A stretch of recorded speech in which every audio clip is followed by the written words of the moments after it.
What's up, YouTube? Today we got my 2021 NFL Pro Bowl picks. Let's hop straight in. Starting off on the AFC, we got Patrick Mahomes. Not much to explain there.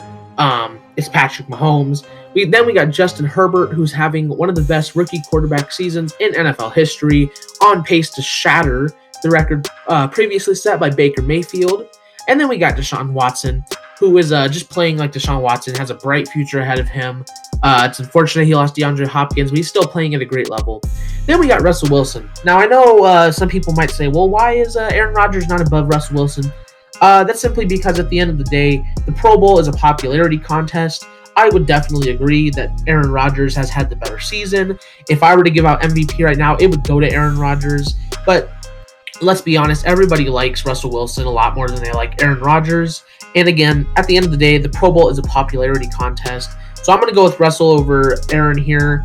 And then we got Kyler Murray, who has definitely cooled down ever since his hot start to the season.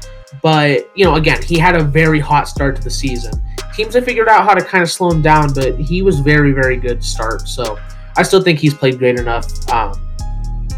Moving on to running backs. First, we have Derrick Henry, an absolute monster of a human being. Before this poor performance last week, he was on pace for 1,800 yards. So, he's been good to say the least. James Robinson has been a late round gem for the Jaguars so far this year. He looks to be probably a great part of that offense moving forward. Once they get probably Justin Fields, they'll make a nice duo.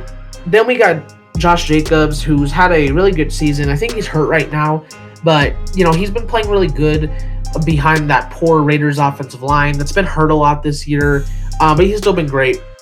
Then we got Dalvin Cook, definitely the best running back in the NFC right now. The dude's been tearing it up. He's not quite the monster that Henry is, but he can do so much more. I mean, Henry can catch sure and stuff, but Dalvin Cook can catch way better. He's faster. So yeah, and then we got Antonio Gibson, who's been another late round gem for a team that has been suffering this year. That has been struggling this year. And Antonio Gibson, he's been good. Like he punches it in. He's a smaller type of guy, but he's still really fast. He's of course he's fast, he's small, but he's still also very powerful with his run and stuff. And then Alvin Kamara, definitely having a great bounce back year. Been very effective in the run or pass game like normal. Still can run great. He's having a way better year than last year. Then moving on to our fullbacks, Kyle Juszczyk is an obvious pick here. He's the best fullback in football. And I chose Andy Janovich on the other side. Not I forget his name, but not the Chiefs one. Because, see, Andy Janovich, I'm a Broncos fan, so I've seen Andy Janovich play, and the dude's a great run blocker. He's been a big reason why that Browns offensive, running game has been so good. He's a great blocker, but he can also catch if needed. He can run it himself, so he's just a great dual threat fullback. Then we got our wide receivers. Tyreek Hill is probably the best wide receiver in football right now. He's just had some monster games. He's speedy. We all know him. Stephon Diggs has been 5th in receiving yards this year. Bills got a great trade out of him, but the Vikings got a great player back. Keenan Allen has been really great this year. He's been on a bad team, so, people haven't mentioned his name as much, but don't let that distract you because he's still a great receiver. Then you got Corey Davis and A.J. Brown. Both have been great. However, I'm taking Corey Davis over Brown simply just because he's been more impactful. He has the bigger plays. He shows up on third downs, But Brown's still been great. But Davis just seems to have more of a chemistry with Tannehill. And then we got Jarvis Landry, who has stepped up really nicely into that one spot ever since, Beckham's never really played well in Cleveland. But, especially since Beckham went down, Landry's played really well. Then on the NFC side, there's some great receivers over here. You got DK Metcalf, who might have the brightest future in the NFL. He's on that great offense with supporting cast. But the dude's young. He's physically freaky. He can jump. He can run. He runs routes well. He can catch. He has it all. That he fell to the second round, it looks ridiculous right now. And then Justin Jefferson, the Bills got a great player, but the Vikings might have gotten an even better player because Diggs is 5th in receiving right now, and Justin Jefferson is 4th. So he looks to have a very bright future, and he's been having a Kirk Cousins throw to him. So imagine if the Vikings get a good franchise quarterback. Then Devontae Adams, he's been having one of the best years of his career so far.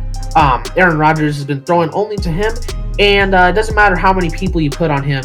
Devontae Adams gets that ball. It's crazy. He's been really good.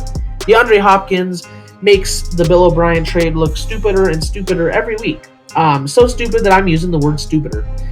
It just looks like a dumb trade. DeAndre Hopkins has been great in that offense. Like, he's one of the best receivers in football.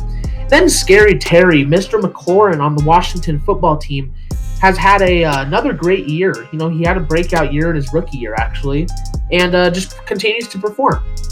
So he's been great this year. Again, if they can get a franchise quarterback on that team, who knows what this dude can do.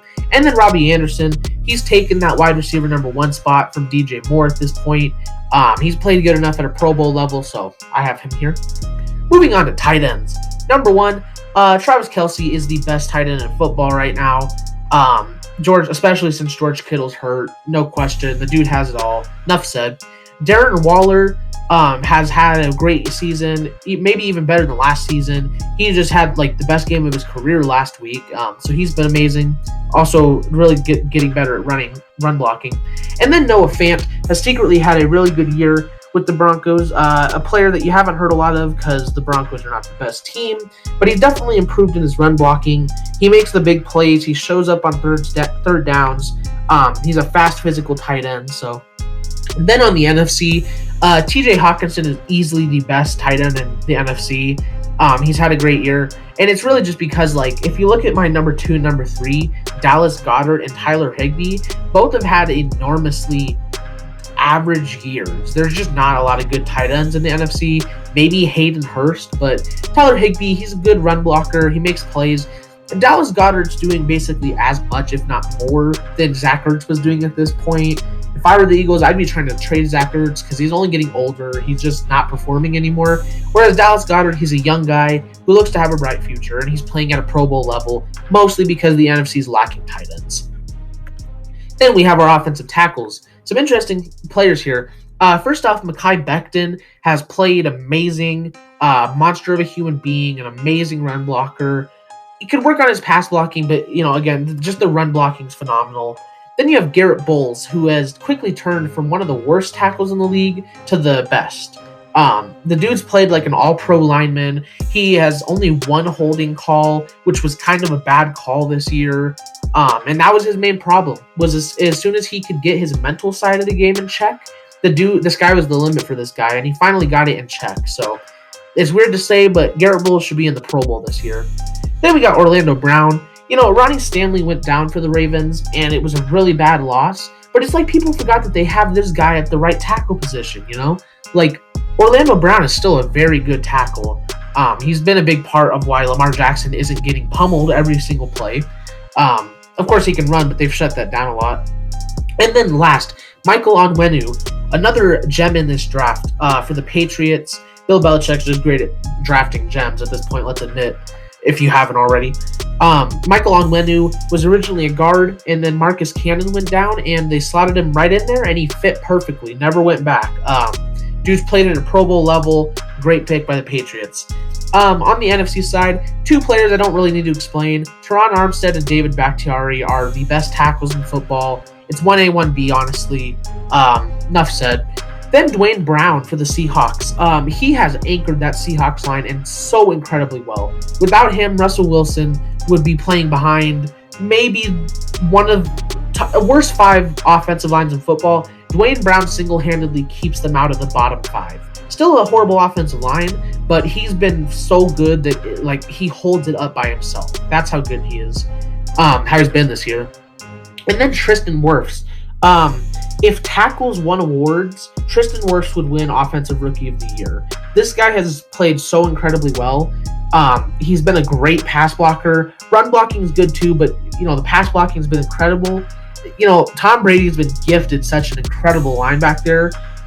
It's just Tom Brady himself and his age that's ruining things over there. But you'll see that Tristan Wirfs is not just one Buccaneers offensive lineman to make the Pro Bowl, in my opinion. Not 2, not 3, but 4. So you'll see that later. Moving on to guards. First up, we got Joel Bitonio. He's definitely played like the best guard in football this year, maybe even the best offensive lineman. Yet another reason why that Browns run game has been so deadly this year, because you have guys like that up front. David DeCastro has had a few injury problems this year. However, when he's on the field, he again is one of the best guards in football, has been for a long time. Just a monster. Quentin Nelson, pretty much if he plays at an average level for him every year, he'll be here. He's just one of the best, offensive linemen we've seen in a long time. Fantastic run blocker. And then last, Graham Glasgow has played at a really good elite level this year. Great pickup for the Broncos. He's ranked out as the 14th best lineman in football this year. And he's been really good. Part of it as well is that the AFC doesn't have that many good guards after this. But then on the NFC side of things, first off we have Alex Kappa. And then you see Ali Marpet right below him, have both played very well. They've helped Ronald Jones out a ton this year, running up the middle and breaking out for big plays. So they've been a big part as well of that Buccaneers offensive line. Ezra Cleveland from the Vikings looks to have a very bright future. He's secretly been having a fantastic year. I'm not sure if he's allowed any sacks this year, maybe 1 or 2, but he's been great. And then Brandon Sheriff, they actually just lost him to injury. However, up to this point, he's played like one of the best in football. Big reason Antonio Gibson was having a great year. He's one of the best guards in football. I'm not sure how bad the injury is, but he did get injured. So then our centers. First up, Rodney Hudson. He's a fantastic center. Has the potential to be the best in football, if not for a certain guy you also see on the screen. But yeah, Rodney Hudson's great, fantastic run blocker. Then you got Ben Jones for the Titans.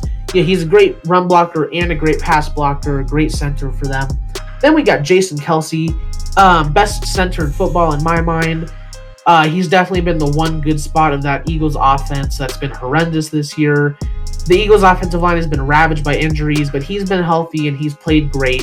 Best center in football. And then the last Buccaneer offensive lineman, Ryan Jensen, has also, again, been a big reason why their offense has even been somewhat good. Without all these guys, Tom Brady would be playing like really, really, really bad right now. Ryan Jensen's been good center, good run blocker. Then moving on to the defense. Number 1, we got Myles Garrett. Myles Garrett is playing at an elite level again after the thing that happened last year. He's been great. Would be a strong competitor for Defensive Player of the Year, if not for a certain Steeler. And then at number 2, we got Emmanuel Ogbah. Maybe a name not a lot of you had heard. Came over to the Dolphins from the Chiefs this year and has about 7.5 sacks. He's been performing really good. Been a really good run defender. Been a big reason, besides their corners, that defense has been as good as they've been, and why the Dolphins are even on a winning record right now. So we got Stephon Tuitt. He's having a great year across from Cameron Hayward on the Steelers defensive line. The whole Steelers defense as a whole has been amazing this year. Stephon Tuitt has definitely been one of their best parts of it. Great pass rushers, had a heck of a year. Then Joey Bosa signed the massive contract. He's performed at the contract he was, he got. Maybe not best, defensive end in the league, but he's been playing pretty good for the Chargers. Normal Joey Bosa level, which is an elite level. Number 1 for the NFC is Trey Hendrickson. This is a name a lot of you probably haven't heard, but the dude's actually having a monster year for the Saints. Depth player, technically, until recently, has 7.5 sacks this year. He's been playing great, kind of out of the blue, but he's been great. Number 2, Brandon Graham from the Eagles.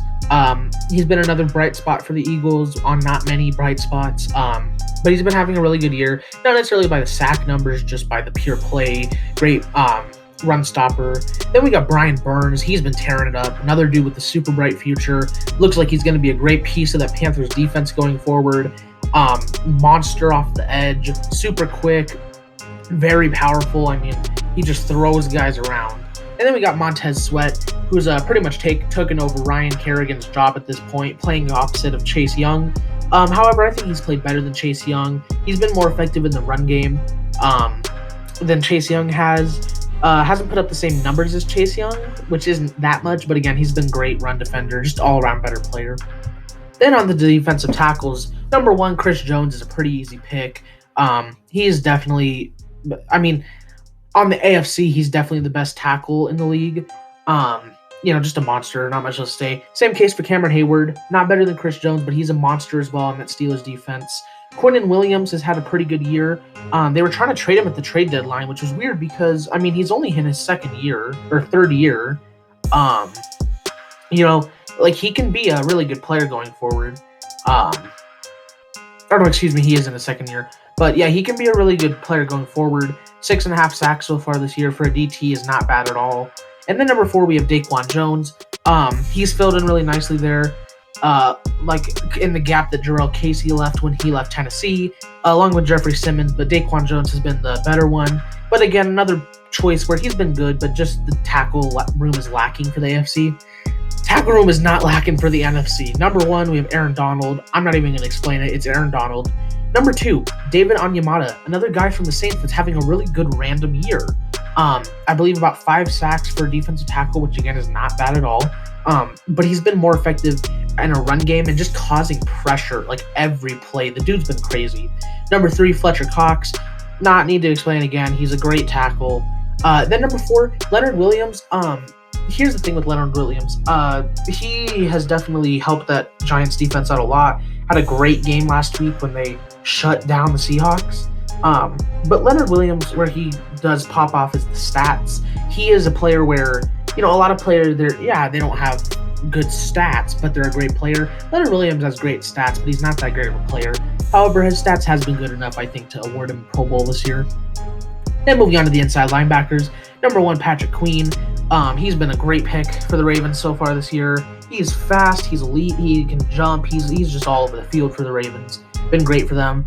AJ Johnson has had a down year compared to last year. However, last year was majorly unnoticed because last year he actually ranked out as the best linebacker overall in the NFL and the 3rd best run defender. That's definitely cooled down a bit this year. He hasn't been nearly as good as a run defender, but he still makes plays for that Denver defense. He's leading them in tackles. He's another player that's really gone unnoticed because of the team he's on. He's an older dude, but that's because he had some issues at first with some off-the-field problems, which weren't really problems because they got cleared up later. It was someone falsely accusing of him of some stuff. But regardless, he's been a great player. Number 3, Nick Kwiatkowski for the Raiders. He's been making plays all over the place for them, all over the field. He's been everywhere for them. Again, not a guy that shows up on the stat line, but just does so much. And then number 4, a guy that the Steelers actually just lost to injury. But I started this list a while ago, and I wasn't going to take him off. But Robert Spillane has actually been a really underrated player for that Steelers defense. Again, it takes every player on a team to make that team as elite as the Steelers are. And Robert Spillane has been that, but he's been majorly underrated because, he called plays for that defense. They were really good. He was everywhere. He made tons of tackles, just a great playmaker. He was a really good linebacker. It hurts to lose him. On the NFC side of things, starting out, we got Roquan Smith, leading tackler in the NFL right now, I believe. Just another great player for that Bears defense, really quick. Then we got 2 Buccaneers linebackers. Devin White and Levante David have both been great on that defense, making plays all over the place. Tons of tackles, very good duo over there. And then Eric Kendricks. You'll notice there's a good amount of linebackers missing here because the NFC is just stacked at the linebacker room. But I chose Eric Kendricks ultimately. There are a few other guys I considered like Demario Davis, but I feel like Eric Kendricks has made more of an impact than Demario Davis has. Eric Kendrick has definitely been the one bright spot of that Vikings defense this year. He's been playing phenomenal, but the defense as a whole has been having some big issues. He's a great pass rusher, he's a great run stopper, and he's good in the pass coverage. So all around great linebacker. Then moving on to our outside linebackers. On the AFC, we got TJ Watt. Dude's been an absolute monster this year. It's becoming more and more obvious that he's going to be Defensive Player of the Year. He just keeps performing at such a high level every week. He's fantastic all around. Bradley Chubb has been having a great season.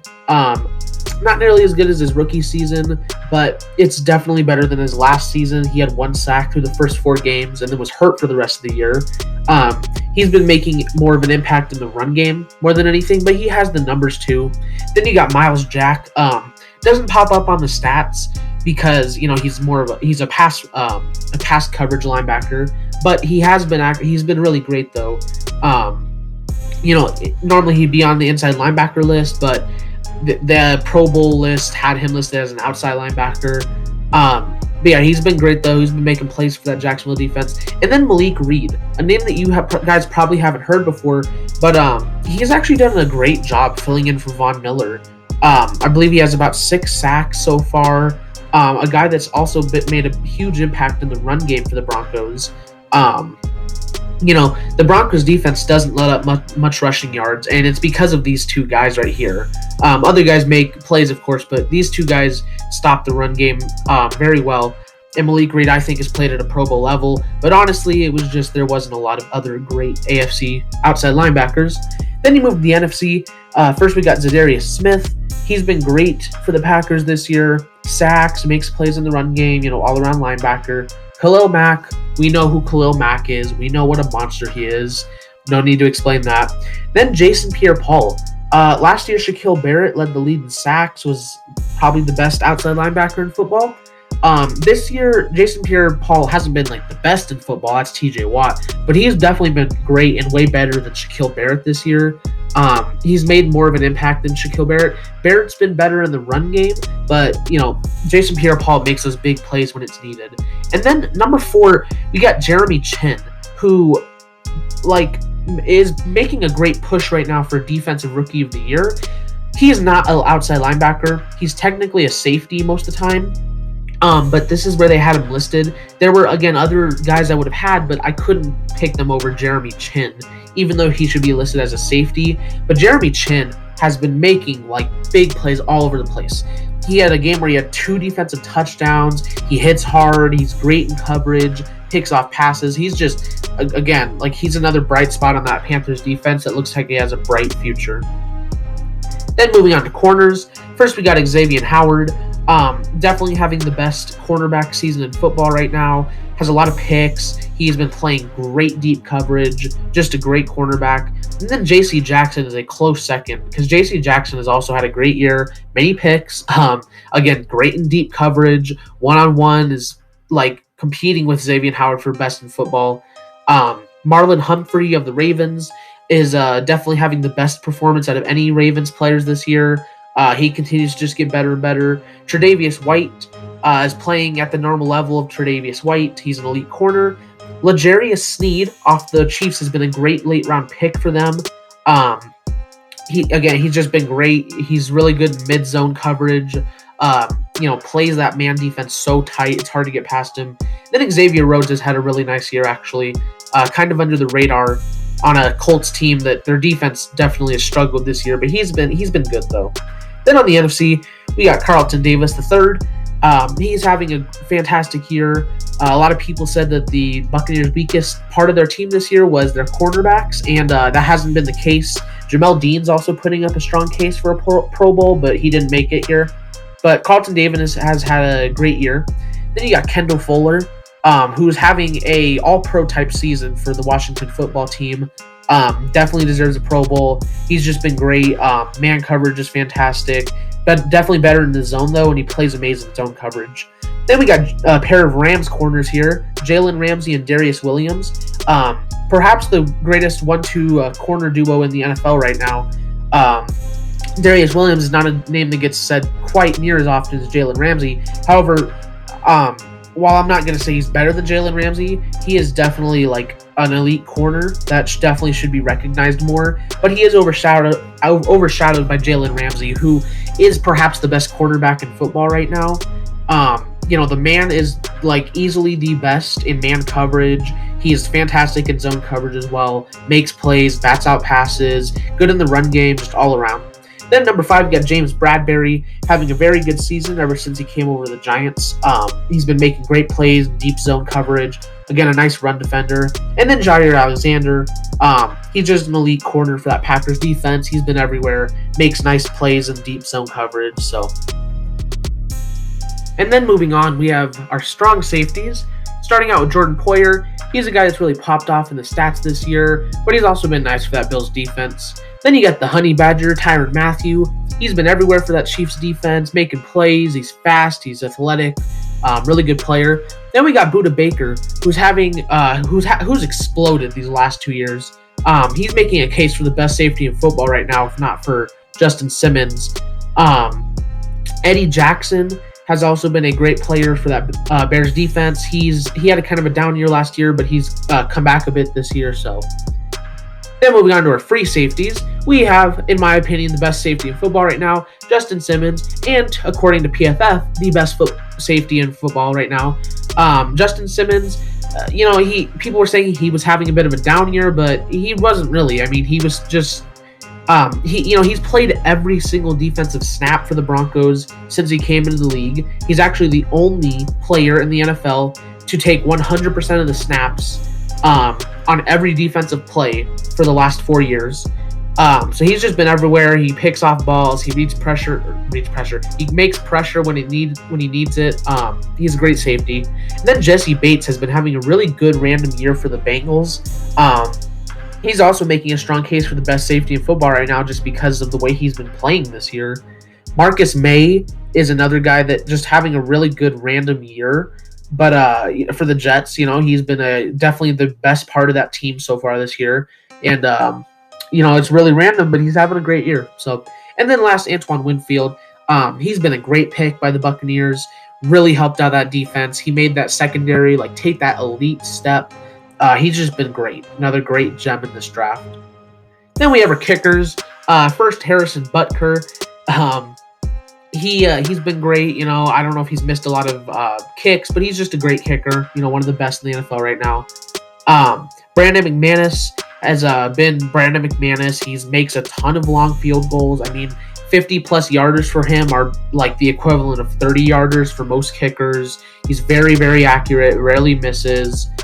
Then on the NFC side, Young Hoku has been a recent young addition to the NFL as for kickers, but he has strongly made his case already for one of the best in the NFL. I don't think he's missed any kicks, if barely any. But I wouldn't be surprised if he's missed none. The dude has range. He's a great kicker. He'll be a good kicker for a long time. And then Dustin Hopkins has secretly gone by as one of the best kickers this year. He makes great kicks. You can make it very long range. Kicker's kind of a thing where you can make a case for many of them, but these are the guys I'm going with. Just so you don't see Justin Tucker and Chris Boswell every year. But then on the punters, we've got Brett Kern. He's, I think, best punters in football. It's 1A, 1B, honestly, between Brett Kern and Johnny Hecker, who's on the other side over there. Both these guys are great punters. Johnny Hecker, probably the better punter this year, but last year Brett Kern was the best. But Johnny Hecker's making a case to look like, if there was a special teams player of the year award, it'd be Johnny Hecker. But Brett Kern's also been great. There was a game the Titans lost because they didn't have Brett Kern, which is weird to say. But then you got Matt Hack of the Dolphins. Another punter is another thing where beyond the best of the best, you can kind of make a case for whoever. Matt Hack's been a good punter. The same with Thomas Morstead of the Saints. He's just been a great punter. They haven't really messed up anything. So our long snappers,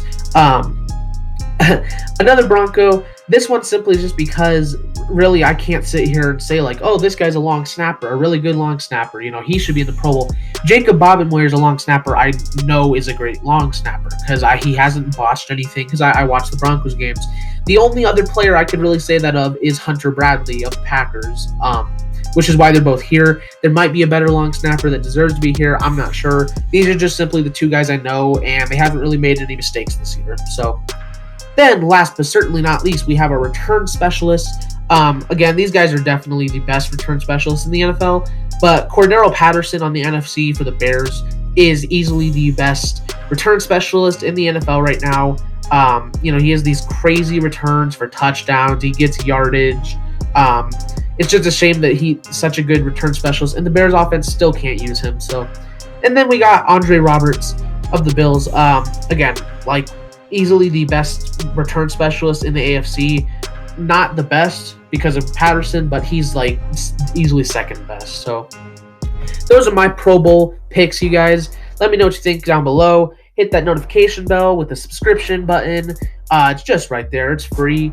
Don't forget to hit the like button. Comment down. Call me an idiot. Call me right. Agree with me. Whatever you'd like. It's the comment button, and it's there. So I'll catch all you guys in the next video. Peace.